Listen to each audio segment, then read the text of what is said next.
Hey everyone, Ruben here, Kendrick Dog PDX, and this here is our question of the day, number 9. So here it is. Hi there. We have two dogs. One got attacked while on a walk with me and has a huge barking problem. Very nervous outside the yard and a walking issue. The question is going to be based on just our one dog. So she's very fearful, and instead of retreating when scared, she lunges into it. She is mostly calm unless someone knocks at the door, and as long as the people stay still, she stops barking. But if they move again, she will start barking at them again, and she'll stop when she can smell their feet and stuff. Sometimes growls at people passing by on the walks. Direct eye contact from them and or talking also causes her to bark and growl. We have been seeing some improvements, but she needs help overcoming her fear of everything outside the home. So protective of me and home turf. Okay, great question.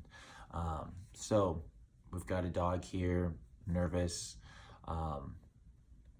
This is a lot of these things here are definitely symptoms of underlying issues, right? So we want to look at what does the walk look like? Is the dog out in front? Is she kind of meandering all over the place, kind of just tuned out to us? That's something that we want to get the dog walking in a heel next to us, at our side or behind. I feel the position is very important. If our dog is out in front, even just a little bit, I feel it's saying it's not conveying what we want our dogs to know about us. If we're not in front, we're not leading. Okay. I definitely believe that leaders lead from the front, not from the back. So it's very important that we have our dogs at our side or behind us. This really makes it so that they have to concentrate on our leg, their position to us. And it also makes us be in their line of sight, and if anything goes wrong, just saying this dog was attacked on a walk, if the dog's more at my side or behind, I'm in a better position to step up in front and actually protect my dog, right? If they're out in front of me even a little bit, the oncoming dog has got a pretty clear shot to my dog. Okay, so shoring the walk up can help with a lot of these things, feeling unsure on the walk, because it just gives them that comfort, oh, hey, I got you to lean on. Okay. And then there's other things, right? So you'd want to be starting slow, you want to get the walk in a good spot, but you also want to have tools that allows you to interrupt any kind of fixation, any kind of loading from the dog, because when you're passing by people on the walk, does she start to hard stare them? Is she those are the things that you want to say, hey, nope, pay attention back this way. Whether it's you're walking her on a prong collar and you give a light leash correction, or she's on a remote collar and you give a remote pop, like, hey, don't worry about that. Okay. Those things take steps, but those are the types of tools that we utilize here to interrupt any of that kind of fixation. Okay. And for that too, you also want to be either watching our videos or really learning how to use the remote collar. And I wouldn't suggest just buying it from the store, putting it on your dog and going for a walk and then start correcting her for things. That's not going to be what you want. Okay. The in the house stuff, barking at people coming in the house, we teach our dogs place command. That's what we want to teach her to do, that you go to place when people come in, because you don't need to worry about these people. All that investigating, all that barking, and then she stops when she can actually smell them.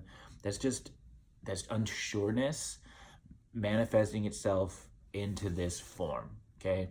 She's just completely unsure of them. And so she's trying to figure it out. And If we tell her to go to place, we're saying, you don't need to figure it out. I got it under control. You can just go relax. Oh, thank God, I can just go relax. I don't have to worry about who's coming into my house. And it's not my house, it's your house, you know? So, the place is a big one for that. And then again, going back, you know, if you're just starting this stuff out, you'd probably want to have your dog on a prong collar so that you can, you know, if she gets off a place, you can say, hey, nope, take her back. And then if you move through that process and she's on a remote collar, she breaks place, you say, nope, correction, send her back.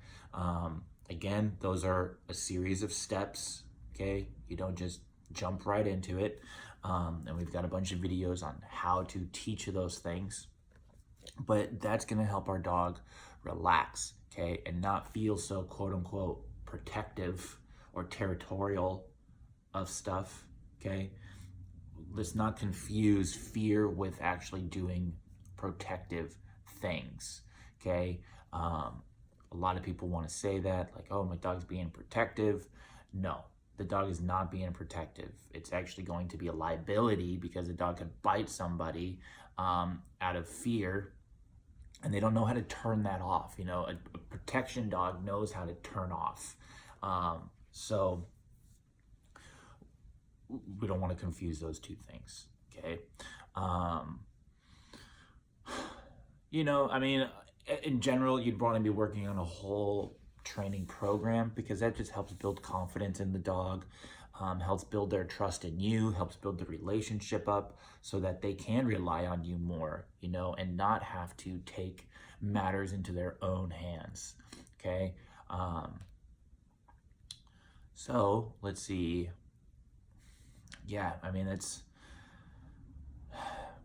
barking and lunging at people, you know, whenever she's freaked out by stuff, you know, that's all just kind of rooted in leadership. You know, we need to just apply some rules, boundaries, you know, and take a look at what's going on inside the house. You know, again, it's like place command. Let's get lots of structure going on.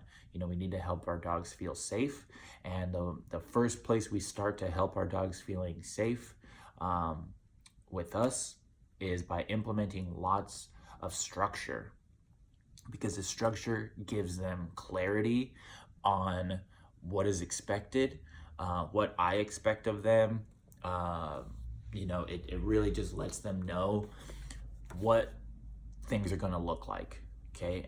And it just gives them predictability, okay? So lots of structure, less affection, okay? I know that's a difficult part, but we want to bring in more structure, less affection, just so that we can start to show our dogs that they can follow our lead, and we're not just gushy little, you know, snuggle things, okay?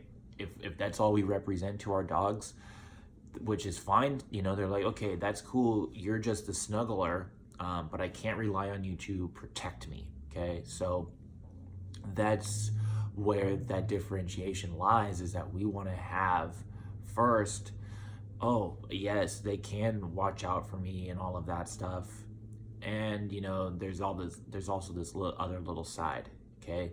But that I don't want that to be my main representation to my dog, okay? So this is question of the day number 9. We will be posting this up on our YouTube page as well, so you can access this later on in future times, or you know, maybe you're just not on Instagram. So anyways, keep on sending these questions in. We like them, you know, it's a nice way to get some more information out to you all. And as always, definitely, you know, follow us on Instagram, Facebook, YouTube, so you can get updates on what we're doing here, working with dogs, making videos like this, just to give you all more information, okay? So, yep, this is the question of the day number 9, and we will see you next time. Bye.